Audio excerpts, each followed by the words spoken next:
Hi, I'm Kristin Omdahl and welcome back to my studio. In this series of videos, I'm going to show you how to make the beautiful Jenny Floppy Sun Hat.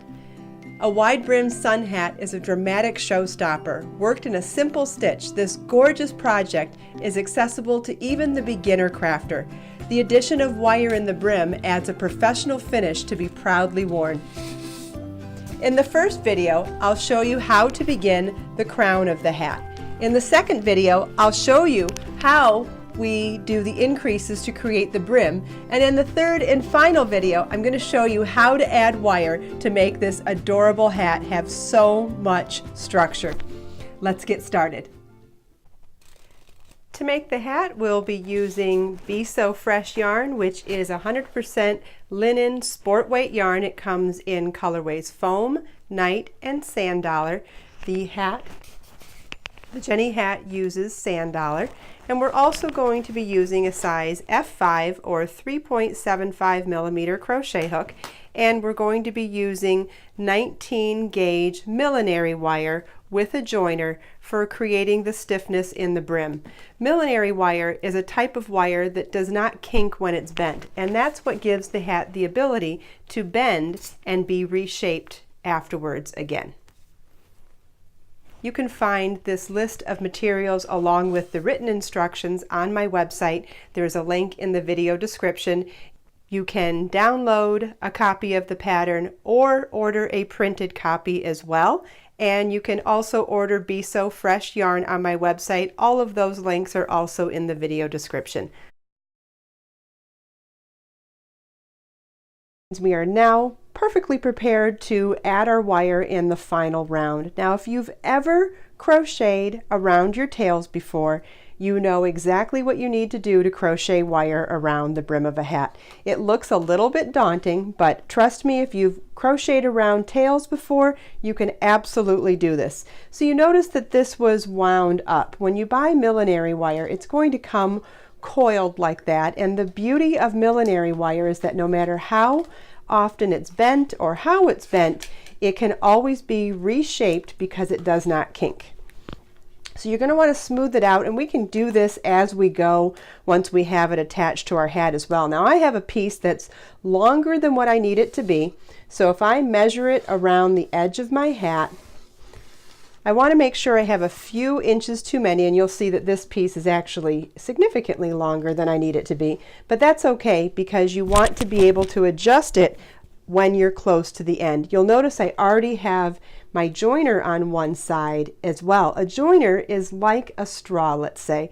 Sometimes they come in metal form, sometimes they come in plastic form like this, but it's a little straw that goes over both ends of your wire, and I'll show you how to do this at the end, but you see you're going to join them in like that when you're ready to finish up your last round. So what I'm going to do to start is somewhere in the middle of my wire. I don't really want to work around the ends.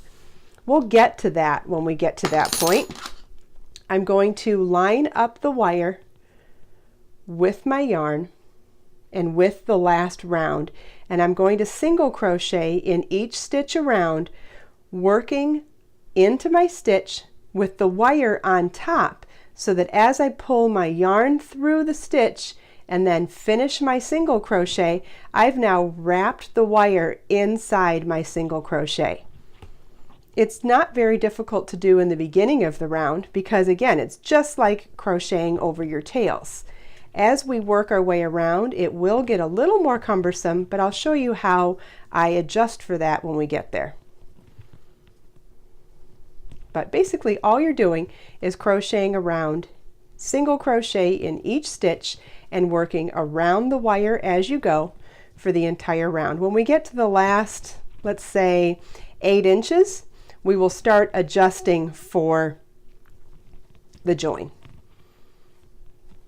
You notice I'm kind of going snug with it too. I want to make sure that I keep my stitches snug, and because I have to go a little loosey-goosey to get around the wire, once I finish my stitch, I kind of pull on it a little bit so that it stays nice and snug. I don't want a whole lot of gap between the stitch and the wire.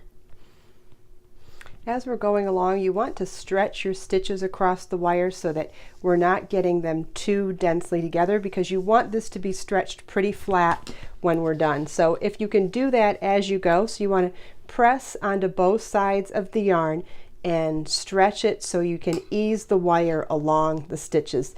This will make it easier to get your final easing done at the end of the round. I'm almost finished crocheting around the wire on the brim of this hat, and you'll see that I have stretched the crochet to ease it around so that our edge is completely flat. And now that I'm coming to the last few stitches, I want to make sure that I get these slightly overlapped by about 1 inch to 1.5 inches before joining it. If you don't have that length, you will want to cut it to get to about that length. And that's why I said start with a longer length than you think you need in the beginning. So now I'll add the joiner to the other side of my wire and finish up this round. So now you're going to be holding it a little bit more firmly. You're going to be holding the whole thing together with your yarn. And to go over the joiner is probably a little bulkier than the actual wire, and you want to continue to work snug over all of your stitches so that there isn't a whole lot of gap between the wire and your work. And if there's a little kink in here, like just the fact that I'm manipulating the wire right now means it's kinking a little bit. Once we finish our round, we'll be able to ease it through the crochet a little bit better again and be able to bend it as we need to bend or straighten out or whatever we need to do. The other beauty of putting this type of millinery wire in here is that when you want to shape the hat to create ruffles or different types of bends, you can do that as well, and it doesn't make it permanent. You will be able to pull it back out and shape it to be a straight edge as well. So now we're close to our end, and I'm just going to ease the stitches around again to try to get this flat. And it'll just take a little bit of stretching our stitches around. The fact that it was the right size to begin with meant that I'm confident that by easing them around, I'll get it to work. Okay, so I've eased my stitches around again, and you see we've got a much flatter join again. As you're crocheting, you're bunching the stitches up. So you're having to overcompensate for just the act of crocheting around it as you go. Seems weird, but you get the hang of it, and it's totally worth it in the end to have this gorgeous hat. Okay, so we've made it all the way around. We're going to slip stitch to join just like on any round of crochet. Fasten off our yarn, weave in our loose ends, and then you just want to manipulate the body of work so that you get all those stitches smooth all the way around once again.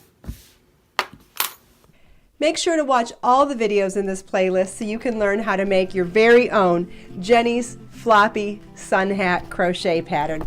Let us make time to create, share, and inspire today and every day. I'll see you in the next video.